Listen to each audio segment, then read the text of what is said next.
I was about to speak, but the line stayed open. That's when I heard my daughter-in-law's panicked whisper cut through the background noise. He wasn't supposed to actually read the contract. In that exact second, my entire world shattered. Part 1. The day the door closed. The afternoon my own flesh and blood gently implied that my presence would crowd his backyard barbecue. A cold silence settled deep within my chest. I didn't push for answers. I didn't raise my voice or ask what had changed. I just offered a quiet congratulations, told him to enjoy his day, and hung up the phone. Sitting there at my wooden kitchen counter, staring at the blank screen, I couldn't comprehend how the boy I raised had become a complete stranger. No father ever prepares himself to feel like an uninvited ghost in his child's life. But right then, that was my exact reality. My name is Thomas. I'm 72 years old, and for the longest time my son Logan was my absolute rock. When my wife passed away a decade ago, Logan and I sat right here at this very table and made a pact. We promised that no matter where life dragged us, family would always come first. And for years we held on to that promise like an anchor.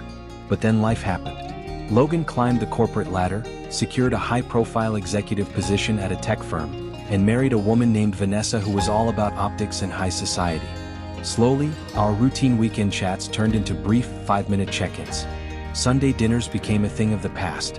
Major milestones were reduced to a generic text message instead of a hug. So, when his number popped up on my screen that Tuesday morning, my naive heart actually thought he was calling to invite me over to celebrate his big day. Instead, there was a heavy pause on the line. He cleared his throat, sounding incredibly corporate, and said, "Look, Dad, we're keeping the gathering strictly tight this year. Just a few colleagues from the firm. There's honestly just no extra space at the table." I looked around my empty, sunlit living room and forced a polite smile into the receiver, even though it felt like a physical blow to my ribs. "Don't worry about it, sport. Have a blast," I murmured. I wanted to sound supportive, but the words tasted like ash. That evening, I sat out on my front porch, watching the neighborhood kids play while cars packed with party favors rolled down the street. I couldn't shake the nagging question looping in my mind. Was there truly no physical space left in his sprawling suburban home, or had he simply run out of room for me in his life? I chose not to complain to my daughter. I didn't vent to my brothers. I just held on to the fragile hope that this was a temporary phase, a misunderstanding that time would fix. I had absolutely no clue that a mere 8 days later, that same phone would ring again, completely shattering every single assumption I had left about my son. Part 2. The worth of a signature. More than a week crawled by without a single word from Logan. I kept telling myself to let it go. He was climbing the corporate ladder. He was overwhelmed. We build these small walls of excuses because looking at the raw truth is simply too painful. But then, on a rainy Thursday afternoon, his contact photo flashed on my screen. I pressed answer before the second ring could even finish. His voice bounced through the speaker, packed with an artificial, hyper-cheerful energy. "Hey Dad. Listen, I need a massive, quick favor." For a split second, my chest lightened. I genuinely thought he was calling because he missed his old man. I was dead wrong. "The underwriters at the bank need your signature on a document today," he rushed out. "It's just a routine compliance form. Will only take 2 minutes of your time." My eyebrows furrowed as I leaned over the kitchen counter. "What kind of form, Logan?" He hesitated, the sudden pause on the line speaking volumes. "It's just something regarding the estate. Nothing major, I promise." A cold knot tied itself in my stomach. 7 years ago, right around the time his mother and I parted ways, I had gladly put my name down as a co-signer to help him secure his very first property. I wanted to give him every possible advantage in life, and more than anything, I trusted him blindly. Now, that memory felt incredibly heavy. I told him I'd need to look over the paperwork before signing anything. Logan let out a forced, breathless laugh. "Dad, come on, there's zero to worry about. We're literally sitting in the bank manager's office waiting for you right now." That single phrase made me freeze. Already waiting. He had mapped out the entire play, set the appointment, and backed me into a corner before even checking if I was available. For the first time in my 72 years, I didn't feel like a father. I felt like a rubber stamp. I locked my eyes onto the wall, took a long, stabilizing breath, and dropped 6 quiet words into the phone. "I am not signing without legal counsel." The confident, fast-talking executive on the other end vanished instantly. Total, suffocating silence took its place. When Logan finally spoke again, the polished veneer was completely gone, replaced by a sharp, defensive edge. "Dad, you are making an absolute scene out of nothing."